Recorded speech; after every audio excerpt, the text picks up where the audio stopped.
Hello po, magandang araw po sa inyong lahat. Ito naman po ang kaibigan niyo si Jake. Sa video natin ngayon, pag-usapan po natin ang pahayag ni Vice President Sara Duterte Carpio na hindi sila humingi ng pabor or tulong po sa Australian government na doon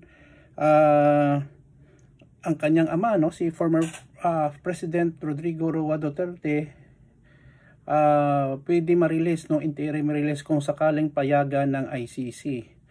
Before tayo guys magsimula, magpapasalamat muna po ako sa lahat ng mga followers, supporters ng aking channel. Maraming salamat po sa inyong panonood at suporta.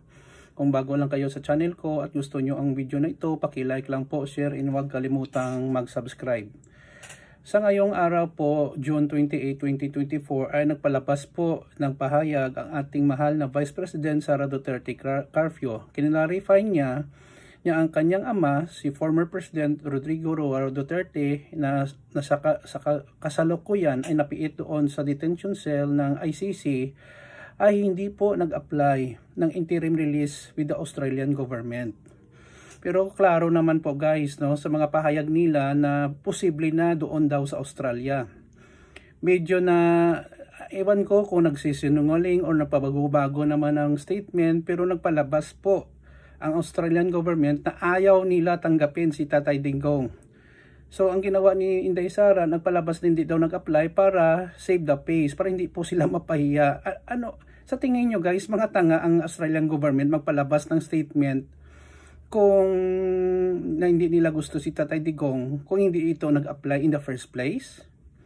Mag-isip-isip po tayo guys before tayo maniwala sa mga fake news na nangyayari. In a press conference in Davao City, si VP Sara ay nagsabi na there's no discussion or intent to seek temporary release through Australia. This has never been discussed with the Australian government. There was never an application, sabi niya. So paano nagpalabas ang Australian government ng statement na ayaw nila tanggapin si Tatay Digong kung walang application? And there is no intent as well to apply for interim release with the Australian government, sabi po ni VP Sara.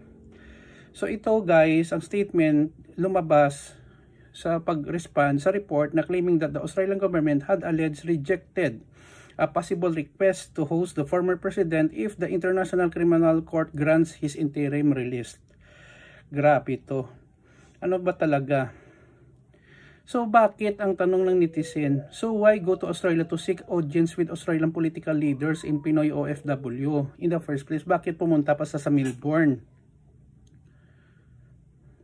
So ito guys, ang linaw-linaw.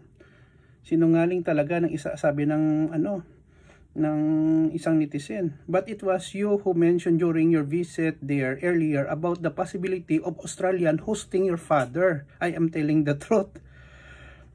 Anak ko po, grabe talaga. Anak ko. So hindi natin alam kung ano talaga ang totoo dito, So sabi nga ng isa dito, si Alan Bernabe, after Australia rejected possibility of hosting Duterte, Sara said her father lawyer did not ask Australia to host Duterte's interim release. Okay? This despite, number one, Sara publicly stating during her Australian trip that the country was one of their targets. Ikalawa, Sara tried to meet Australian Foreign Minister Penny Wong, and 3, receiving an email from Australian Foreign Affairs of a formal. Hindi ko kung ano ba talaga, ano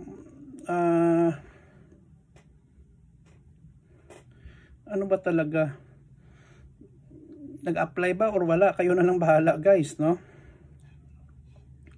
So ito, nagkaloko-loko talaga ito. Nag-apply, hindi nag-apply, and then sa ngayon, hindi naman daw nag-apply. So kayo na lang mag-analyze, masasabi ko guys.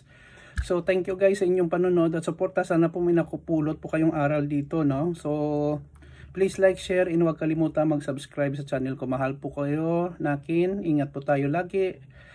Praise God for everything. I love you all. See you in the next video. Ito naman po ang kaibigan si Jake. Paalam.